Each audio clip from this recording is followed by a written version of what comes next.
The most infamous case regarded Michael Servetus, who was put to death in October 1553 by the Genevan court. Calvin has been painted, especially by opponents of Reformed theology, as responsible for the death of Servetus. It's your fault he's dead! And an example of what happens when one blurs the lines between church and state. Servetus, who was not a Genevan citizen, had already been condemned and sentenced to death for heresy in Vienne for his anti-Trinitarian views. Vienne was a part of the Kingdom of France and under Catholic rule. The consistory had him arrested upon his arrival in Geneva. Place this man under arrest.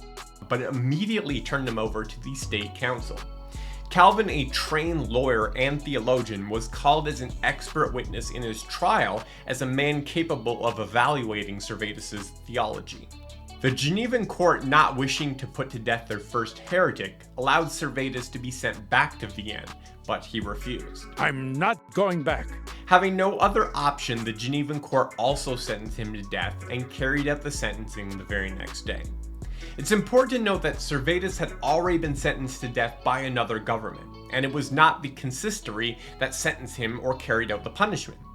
Calvin's role in this matter was being part of the group that turned him over to the authorities and also as an expert witness in his trial.